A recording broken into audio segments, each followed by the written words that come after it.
Hola, bienvenidos a la novena semana del curso de administración. Yo soy Jorge Moreno y bueno, he estado detrás de este curso desde la primera semana, solo que bueno, me da mucho gusto tener la oportunidad de tener esta comunicación a través de video y que creo que puede ser muy útil especialmente para resolver estos últimos temas que comprenden la materia.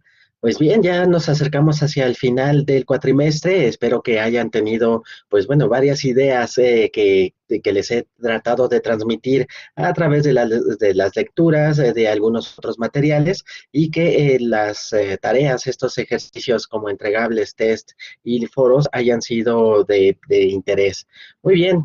Estuve preparando una presentación para tener, bueno, un material que comentar en esta ocasión y voy a proyectarla para ir resolviendo los temas de la semana 7, 8 y 9. Muy bien, ya lo tenemos en pantalla. Correcto, entonces en este video resumen vamos a tratar tres temas, que cada uno en una respectiva semana. En la semana 7 tenemos los cambios e innovaciones en las organizaciones. Por otro lado, tenemos los equipos de trabajo para la semana 8 y en esta semana 9 tenemos el tema de control. Muy bien, vamos a ver de qué se trata cada uno de ellos y vamos a comenzar. En cambios e innovaciones en las organizaciones tenemos una gran responsabilidad con respecto al mantenernos vigentes. Sabemos de que todo el conocimiento se va actualizando, vamos rompiendo paradigmas, vamos aprendiendo de nuestros errores y vamos también creciendo y desarrollándonos. En todos los campos ocurre lo mismo. La gente en nutrición, la gente y como en cualquier ramo de conocimiento, los abogados, la gente de ingeniería en sistemas o lo que ustedes puedan comentar, tienen un constante crecimiento a través de innovaciones, de plantear ideas nuevas, de ponerlas a prueba, de ver cómo se pueden resolver nuevos retos que van surgiendo con cambio en la forma, en cómo pensamos, en cómo se va presentando, pues bueno, en la sociedad y todo alrededor de ella. Muy bien. Entonces tenemos tres tipos de cambios e innovaciones que nosotros podemos llevar a cabo.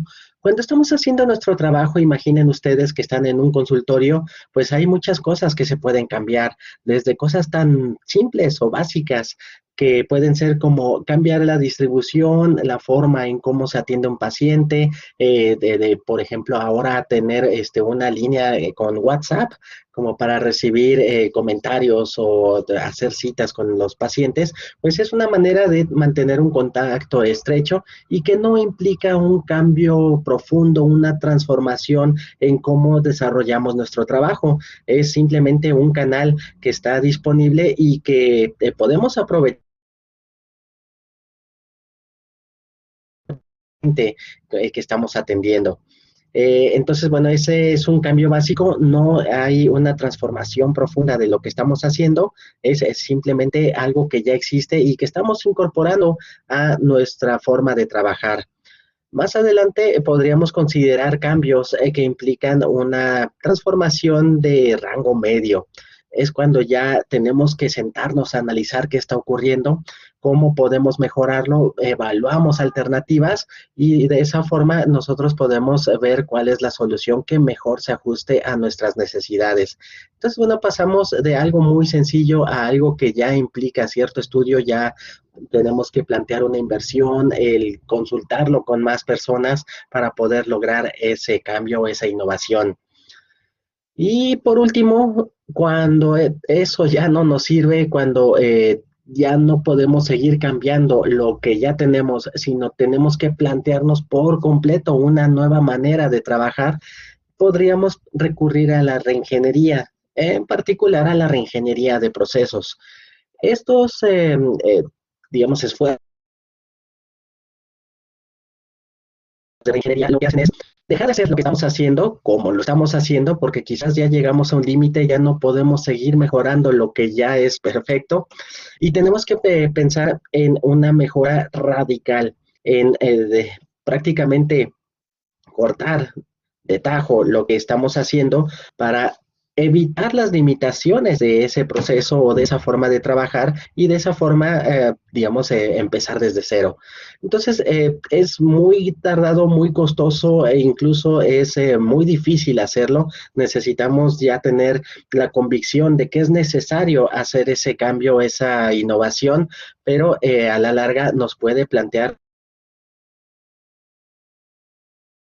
un nuevo panorama, podamos tener, pues bueno, un trabajo que ya no tenga las limitaciones que quizás ya no podamos resolver. Perfecto. Entonces, bueno, por otro lado, las empresas que facilitan el cambio y la innovación, pues se caracterizan por, pues, ser muy abiertas a intentar cosas nuevas. Y bueno, aquí lo ilustro con la idea de un gerente, un director, que bueno, sabemos que es gente que ya tiene experiencia, pero que normalmente se casa con ideas que funcionaron en algún momento por facilidad ya no quieren cambiar. Es normal que en las empresas grandes, hospitales, consultorios o centros de trabajo, ustedes se encuentren con limitaciones que impone gente que ya lleva de cierta experiencia, que es muy válida, es muy valiosa, pero que también puede cerrarse a lo nuevo. Pasa en todo. De pronto hay una innovación en la cual implica que tengamos que aprender cosas nuevas y a veces eso no es tan sencillo. Se nos olvida. Entonces, innovación no necesariamente están conformadas por gente joven, sino más bien están conformadas por gente que quiere seguir aprendiendo, que quiere seguir intentando cosas nuevas, que no le da miedo el romper con los paradigmas que ya tiene de lo que alguna vez funcionó y que quizás ya no está funcionando actualmente. Así tenemos empresas que tienen un sistema de trabajo y de pronto se reinventan, tienen una nueva manera de trabajar, ofrecen nuevos productos o servicios a sus clientes y eso es algo que ayuda muchísimo a que la innovación no se detenga. Entonces, bueno, también es un parte de una invitación de que ustedes constantemente estén buscando el experimentar cosas nuevas, el buscar nuevos límites, el de no conformarse con lo que ustedes quizás logren.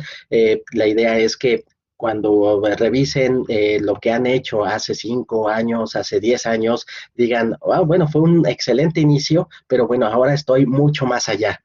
Entonces, la innovación en las empresas es un poquito más difícil que en una persona.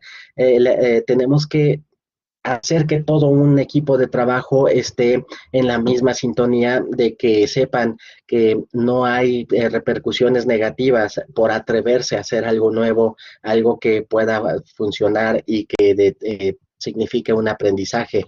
También parte del aprendizaje, y bueno, quizás suena, pues, bueno, un poco extremo, el que echando a perder se aprende. Y es cierto, los errores son excelentes maestros de lo que está ocurriendo. Cuando nos damos cuenta de que la regamos, admitimos ese error y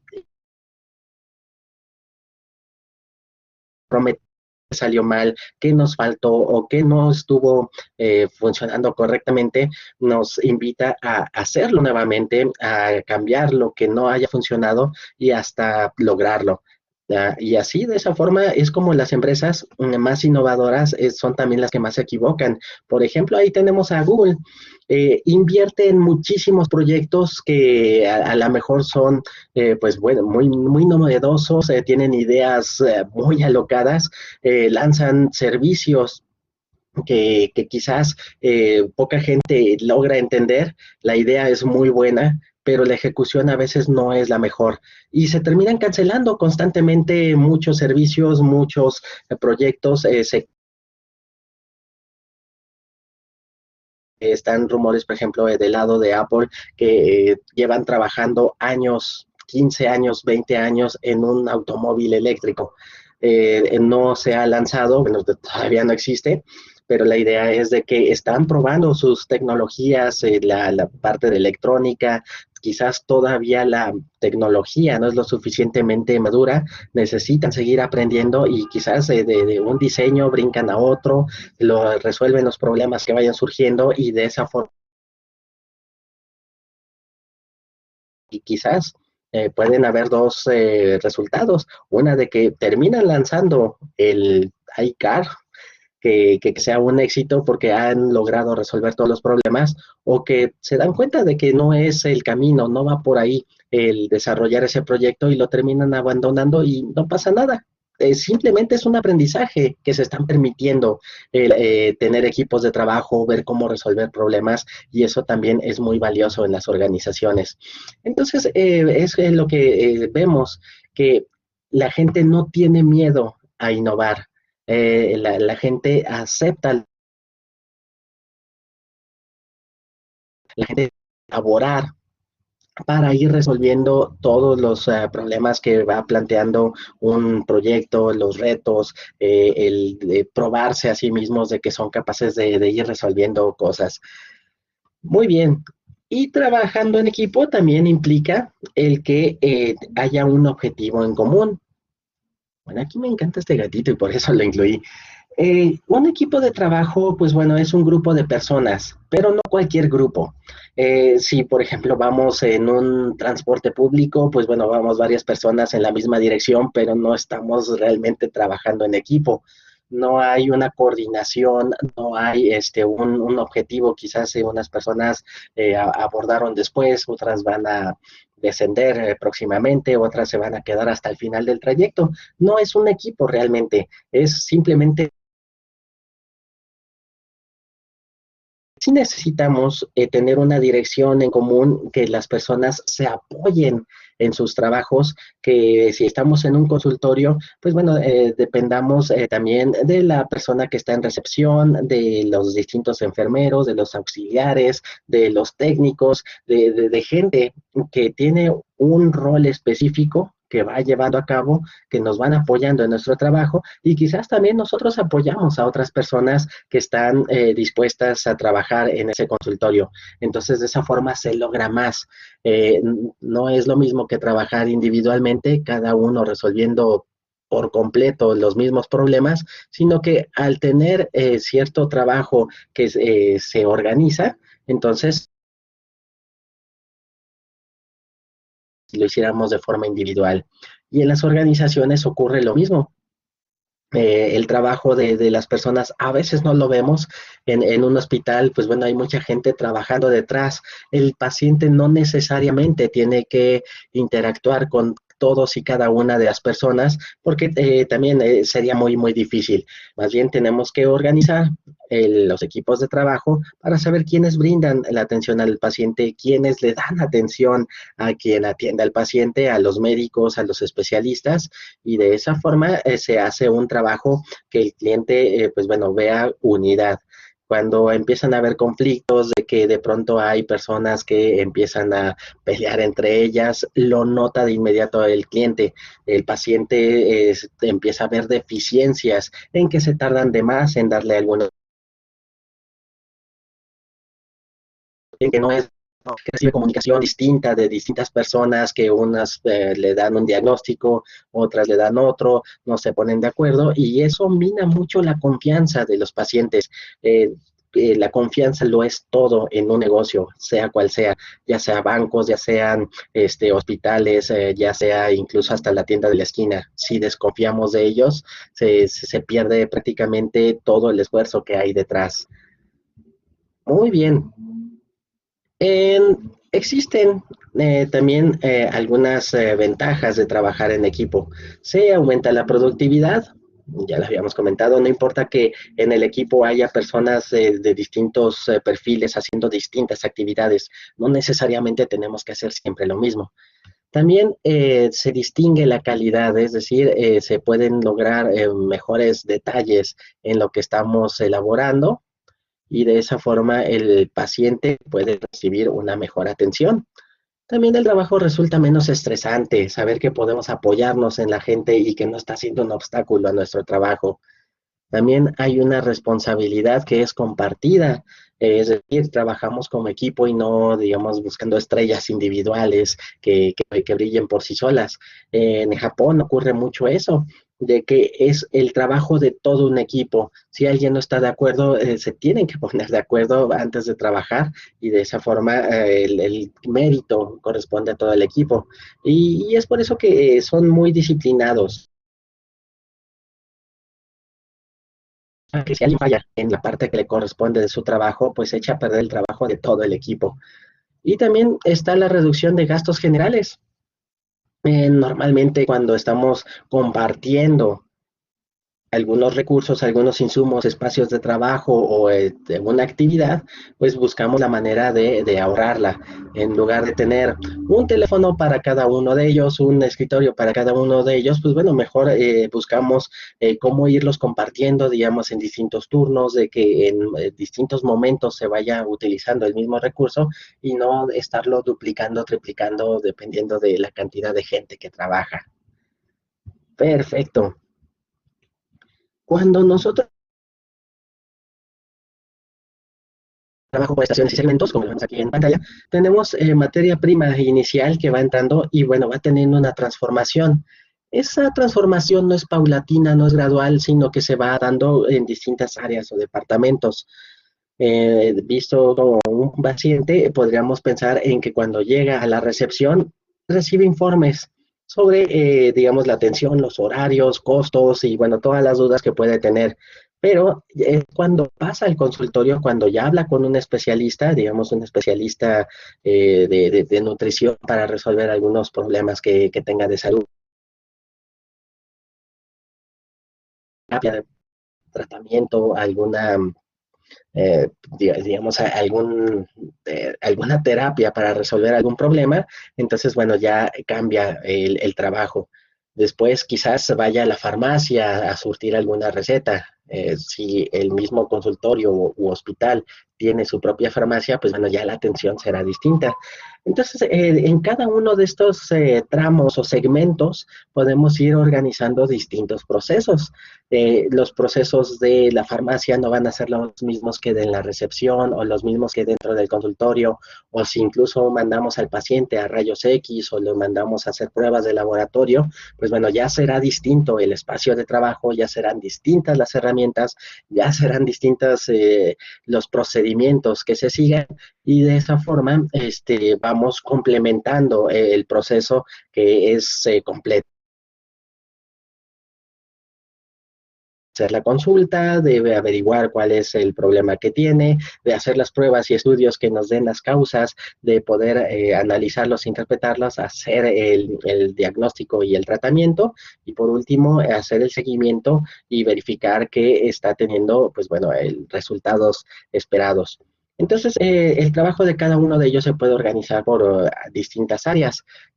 Normalmente las vemos identificadas en un consultorio o en un hospital, porque tenemos distintos espacios, ahí tenemos las mismas herramientas que son necesarias para desarrollar cada uno de esos trabajos. Y de esa forma podemos verlo en un plano, si lo vemos, por ejemplo, en este trabajo está organizado de tal forma en que para el paciente resulta quizás un poco engorroso el estar caminando de un área a otra, pero es el mejor espacio que tiene disponible para poder resolver las distintas facetas de su tratamiento. Normalmente cuando ustedes organizan un hospital o un consultorio, pues también tienen que prever esas necesidades, qué procesos son los que transcurren espacio o de flujo que van teniendo. Por ejemplo, imaginemos que aquí entra un paciente, lo primero que debe de ver es el escritorio de la recepcionista. Después puede ir a algún consultorio, digamos que entra a ver al médico, de ahí lo manda a, digamos, a observación.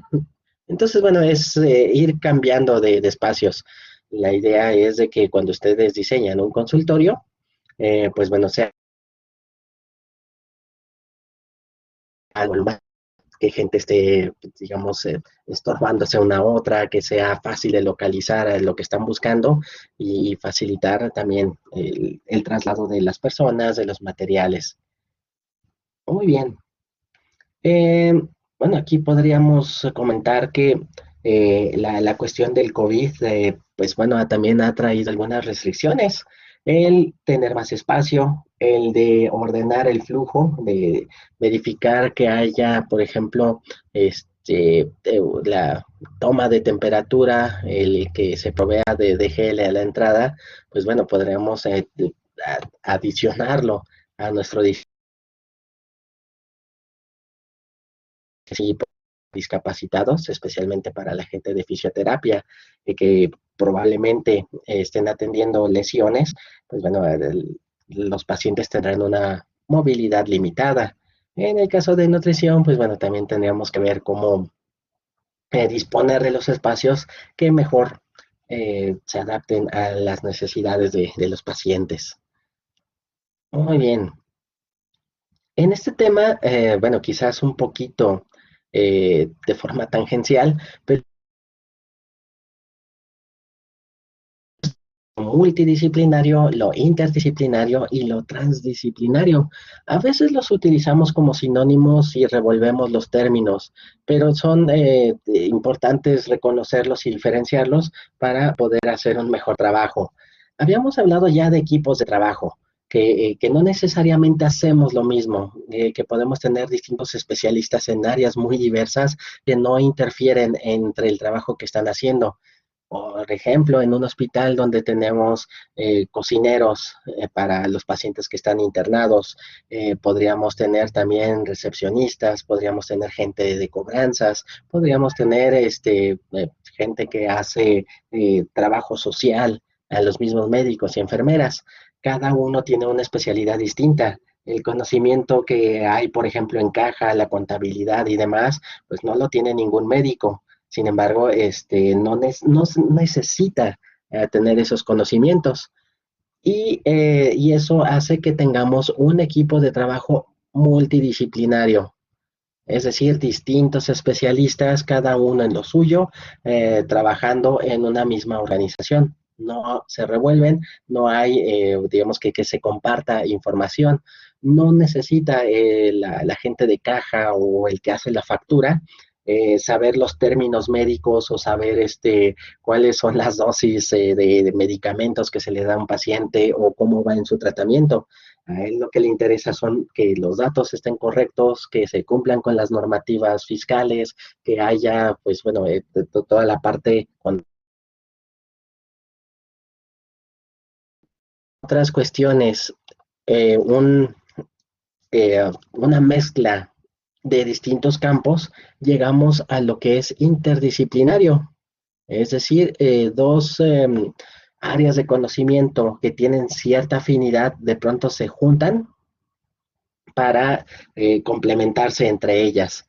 Así tenemos, por ejemplo, a la parte de, por ejemplo, neurológica, que estudia, pues, bueno, la cuestión del sistema nervioso, el cerebro, la parte física que explica el funcionamiento del cerebro, pero también tenemos la parte psicológica. Ahí no interviene, por ejemplo, cuestiones de sinapsis o de neuropatía de personalidad, de conducta, pero existe también un campo intermedio, porque sabemos que todos estos procesos emocionales se dan en el sistema nervioso, específicamente en el cerebro, y puede ser que alguna lesión en la cabeza ocasione algunas cuestiones de, por ejemplo, de trastornos alimenticios o que puede ocasionar alguna depresión en los pacientes. Entonces, tenemos que estudiar interdisciplinar o no sepa los procesos mentales que ocurren físicamente en el paciente y quizás el neurólogo no sepa de cuestiones psicoemocionales del paciente. Pero bueno, hay una interdisciplina en donde ambas especialidades convergen. Si ya nos vamos más allá y pensamos en una nueva disciplina, llegamos al campo de lo transdisciplinario. Es todavía una integración mayor, no son, digamos, dos áreas que nueva área de estudio.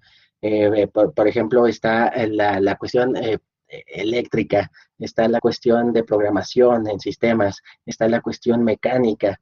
Si juntamos todo eso, podríamos llegar a una nueva disciplina que es la robótica. No es nada de lo anterior, es algo completamente nuevo, pero también se requiere de conocimiento de cada una de las disciplinas anteriores.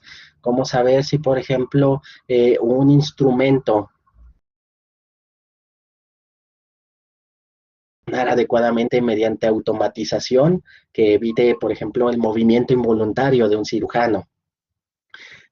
No tiene nada que ver con medicina, tampoco es plenamente una cuestión ergonómica, va mucho más allá de la mecánica en el diseño del instrumento y estamos hablando de un campo nuevo que sería la robótica.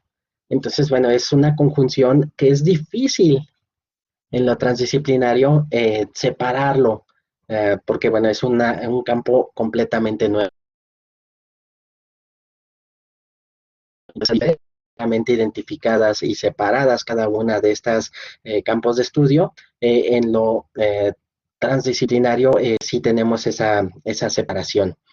Muy bien, espero que con esto haya quedado un poquito más claro esta distinción, esta diferencia. Recordemos que podemos encontrarnos con distintos campos de estudio, no está nada mal aprender un poquito de lo que alimenta a nuestro conocimiento.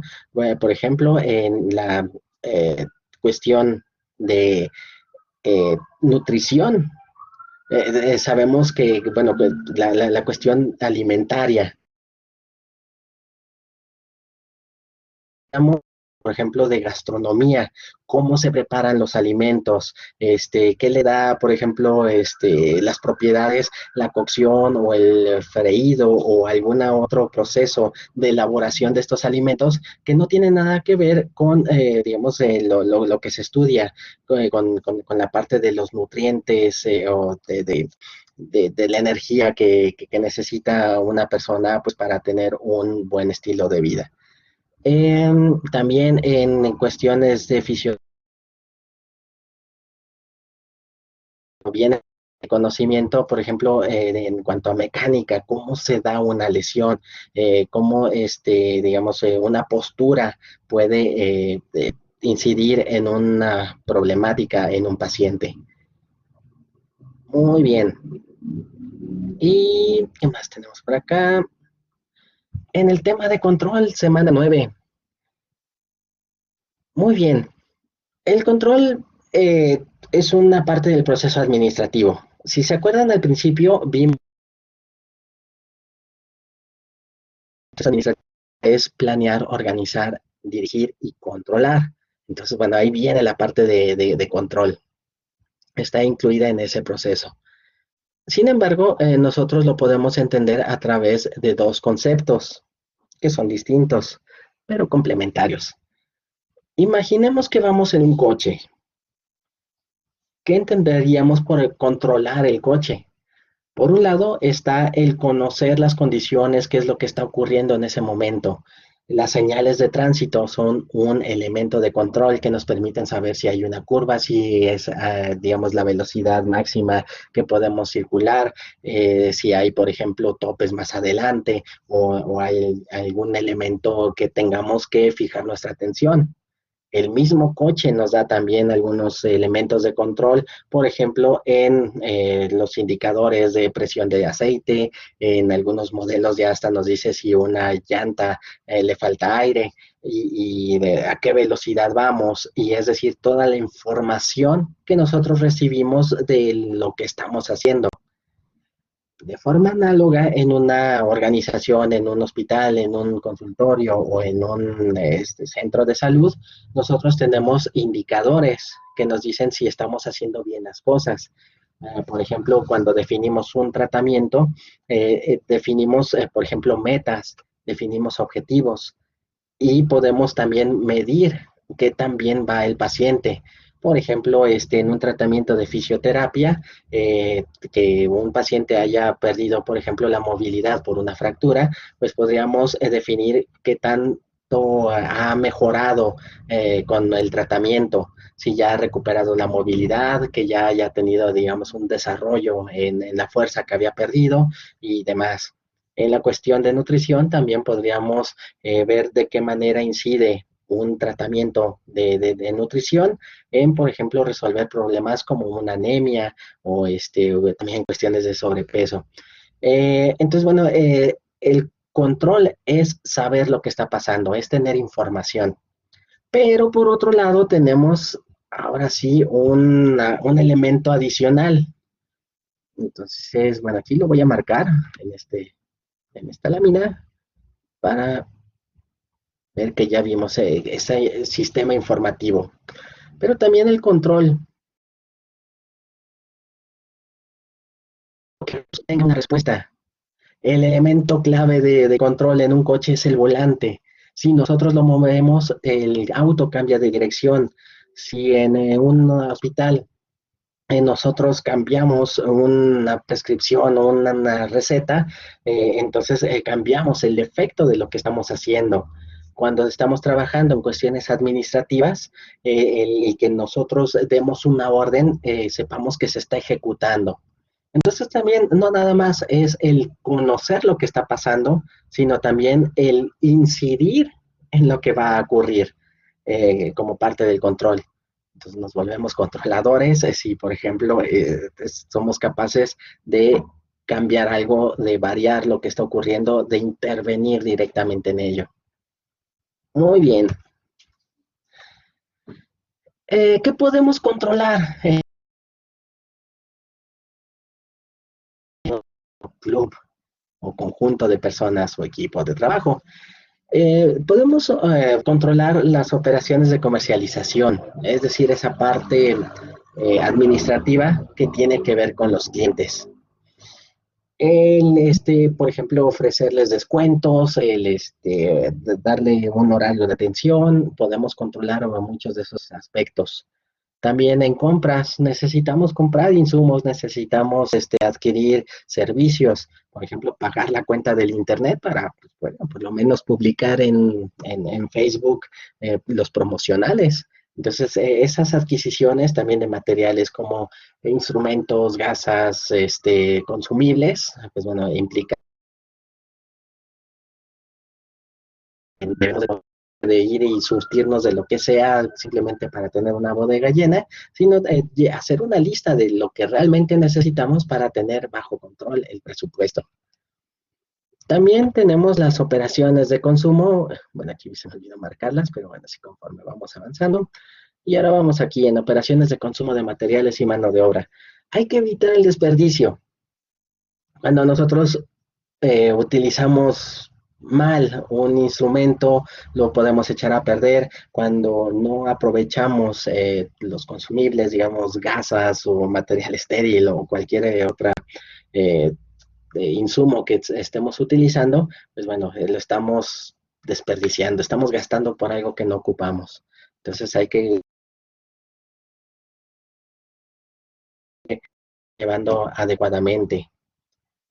Además, tenemos operaciones de ingresos y egresos de dinero, que bueno, eso corresponde a lo que en finanzas se conoce como tesorería. Tiene que ver con que si el cliente paga, pues bueno, que el dinero se refleje en nuestra cuenta, de poder hacer los pagos correspondientes a los proveedores o al personal, a nuestros asistentes, también hay que pagarles. Y por último, las operaciones de procesamiento de información. Normalmente también es un elemento de control el tener al día pues, bien ordenado con los expedientes de los pacientes y pues bueno, esa facilidad de obtener la información nos va a ayudar muchísimo a poder controlar información clave del paciente. Muy bien. En cuanto al personal, pues se oye feo decir que estamos controlando al personal, pero en realidad sí tenemos que controlar las actividades que desarrolla el personal y para eso hay que ejecutar 4 pasos. El primero es establecer las normas, metas, objetivos y en realidad el trabajo que tienen que hacer. Si no se lo comunicamos eh, difícilmente van a conseguir lo que nosotros queremos. Luego está en medir lo que están haciendo, que puede ser, por ejemplo, el que tengan pocos errores o ningún error, que sería lo ideal, que el personal también esté cumpliendo con las metas, por ejemplo, la persona de ventas, pues que esté logrando conseguir pacientes, que la gente, por ejemplo, de compras, que esté proveyendo, medir, que también lo están haciendo. Luego, en el paso 3 vemos comparar el desempeño real contra las normas de desempeño elegidas. Si, por ejemplo, nuestra meta es no tener ningún accidente de trabajo, no tener, por ejemplo, la pérdida de ningún expediente, pues podemos ver en un periodo, por ejemplo, un mes, cuántos expedientes se perdieron contra cuántos estamos dispuestos a tolerar. Si la tolerancia es cero, pues bueno, tenemos que llegar a esa meta. Y por último, el paso 4 es evaluar el resultado y emprender acciones correctas. La norma, simplemente con saber que estamos cumpliendo o que estamos teniendo defectos, es decir, la parte informativa del control, sino también tenemos que incidir en ese trabajo, en poder corregir el rumbo, en poder tomar decisiones para lograr los objetivos que nos hemos planteado. Y de esa forma completamos pues, las necesidades de control de nuestra organización. Muy bien. Y por último, aquí está. Los elementos de control en el personal también tienen que ver con que nos hace hacer su trabajo. Primero, dándole capacitación. Cuando una persona llega a una organización, a un hospital, por ejemplo, pues necesita una inducción, al menos como para saber dónde están las áreas, quiénes son los responsables, cuál es el trabajo que tiene que hacer, cómo resolver ciertas necesidades de comunicación o de trabajo. También te tiene que saber sobre cómo hacer su trabajo. Quizás los métodos son universales, pero hay formas particulares en cómo lo resuelve un hospital o un consultorio. Aseguramos que también en cuanto a algunas obligaciones, normalmente hay normativas que hay que cumplir y en el área de salud, pues bueno, son muy evidentes. Tenemos que saber, por ejemplo, que si en un hospital se cumplen ciertas normas de disposición de residuos sólidos que puedan ser infecciosos, en cuanto a manejo de información confidencial de los pacientes, y hay muchas otras normas que también tenemos que vigilar. Si el personal que se integra no las conoce, pues hay que asegurarnos de que las aprendan.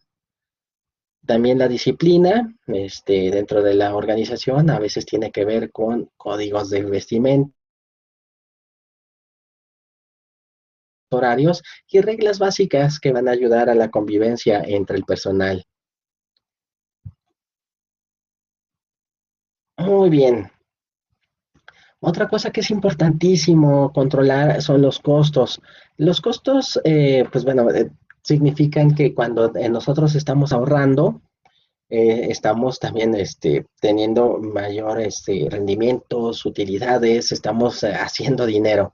Si no controlamos los costos, se nos van a ir pues, el dinero en cosas que no necesitamos, en cosas que se echan a perder. Y muchas veces no nos damos cuenta de cómo se nos va el dinero. E incluso a nivel personal, si no probablemente lleguemos a final de semana, final de quincena, sin dinero y no tengamos, digamos, oportunidad de pagar lo que es importante porque ya nos lo gastamos en diversión o en, a veces no nos damos cuenta en qué nos lo gastamos. Entonces, en las empresas también debe haber una disciplina con respecto a controlar los gastos. E incluso el tiempo es costoso para las empresas. Cuando le estamos pagando a las personas que están perdiendo el tiempo, en que se les dificulta el trabajo que están buscando, está incompleto porque se acuerdan que es que no lo archivé en su momento y por ahí puse no sé, el diagnóstico, por allá puse la receta, entonces, bueno, implica dedicarle tiempo a algo que debería de ser muy sencillo, algo que no debería de tomar mucho tiempo. Eso implica un costo. Si, por ejemplo, también no tenemos cuidado en las actividades que vamos desarrollando, puede generarse un desperdicio, el romper material que después tenemos que reponer, el incluso llegar a casi implica un costo importante para las organizaciones. Entonces es importante no nada más saber en qué estamos gastando, sino también en cómo ir reduciendo las ineficiencias, la pérdida de tiempo, la pérdida de materiales y el poder hacer más con menos. Muy bien. Y bueno, me parece que ya había una última lámina que, que aquí está. Ah, bien. Pues bueno, la bibliografía. Muchos de los materiales que están puestos en la plataforma, los obtuve de libros que están en la biblioteca, en la biblioteca virtual. Entonces, bueno, hay que desplazarse a la biblioteca física, también llega a ser muy satisfactorio tener el libro en las manos, el poder tocarlo. Y bueno, ahí vienen muchas ideas sobre la administración. La teoría administrativa llega a ser un poco aburrida, pero bueno, lo importante es de que podamos aplicarlo. Mi idea de desarrollar estos temas, y espero que bueno, lo hayan percibido de esa forma, es que van muy orientados a la atención a pacientes. No me quedo con cuestiones industriales o con cuestiones de oficina, sino más bien en que ustedes quizás en un pequeño equipo de trabajo, en un consultorio, o en una organización más grande como un hospital puedan formar un equipo de atención a un paciente y que se busque la satisfacción de sus necesidades o por lo menos la solución a sus problemas de salud. Muy bien, pues les agradezco muchísimo su atención. Espero que bueno, este video también les sea de utilidad, especialmente para o algún repaso para prepararse para el test número 4 que bueno, ya está próximo, ya la próxima semana este, se estará disponible. Y también quedaré de la plataforma. Espero resolver cualquier duda que pueda surgir. También espero que les vaya muy bien la próxima semana en ese test, que ya es la última actividad académica en esta materia. Y bueno, también los felicito. Han tenido muchísimo, muy buenos resultados en sus primeras actividades. Estaré atento también a cualquier duda que pueda surgir para subir los documentos o para descargar las plantillas que a veces les facilito. Y bueno, espero que tengamos un excelente cierre de cuatrimestre. Cualquier cosa, pues seguimos en comunicación y nos vemos más adelante. Perfecto, que pasen un excelente fin de semana.